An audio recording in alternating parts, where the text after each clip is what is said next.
HBO has released the 6th episode of House of the Dragon Season 2, which shows how, with only few options left, Rhaenyra has to try some desperate and risky ventures in order to pull out a win against the Greens.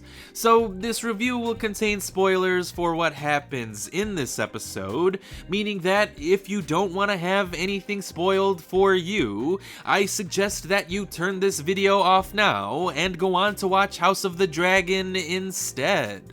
But this episode begins with an angry Aemon deciding to reshape the Green Council to his liking.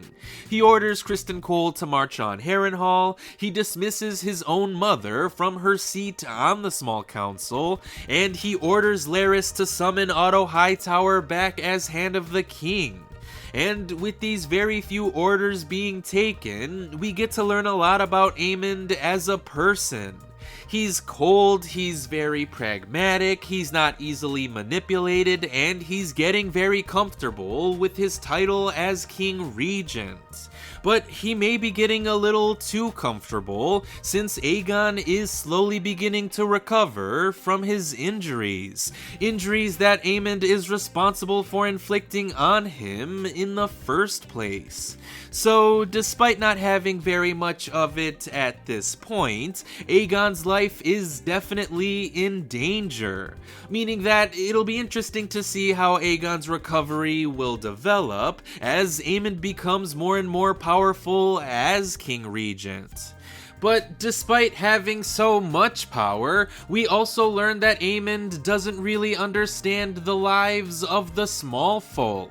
His own people are starving and growing restless, but he doesn't seem to care at all, which is a fact that Rhaenyra definitely takes advantage of. She has Mysaria spies spreading rumors about how the royals are living lavishly, she sends Targaryen bannered boats filled with food over to King's Landing, and by paying attention to the lives of the Smallfolk, she actually wins over the praise of the people.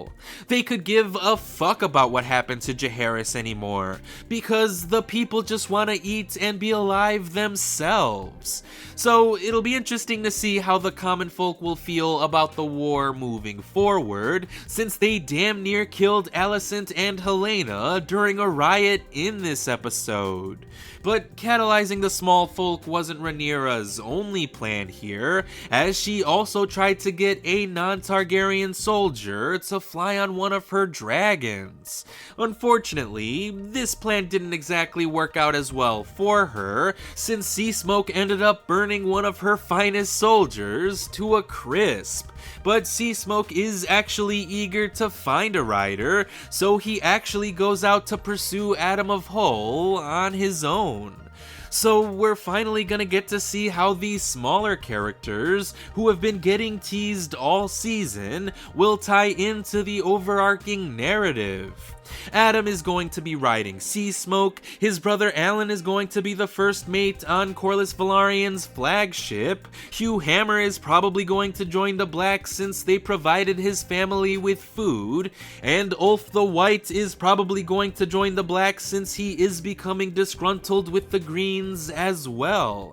And that's what I really enjoyed about this episode, getting to see the Smallfolk. Because as much as I love watching the royal family's drama, it's easy to forget that the common folk are just as affected by this war as they are, if not more so. So the characters I had yet to mention in any of my previous reviews finally get the chance to shine in this episode, and hopefully they'll have even more to do in the 2 episodes that are left in the season. I mean, I doubt we'll get to see Alicent's 3rd child in this season, since we were barely just told about his existence in the first place, but hopefully everyone else will get the chance to do something interesting. I especially want to see the confrontation between Rhaenyra and Adam of Hull, since he clearly has Corlys Velaryon's blood running through his veins. So I cannot wait to see what happens in the penultimate episode of House of the Dragon Season 2, once it gets released on Sunday evening.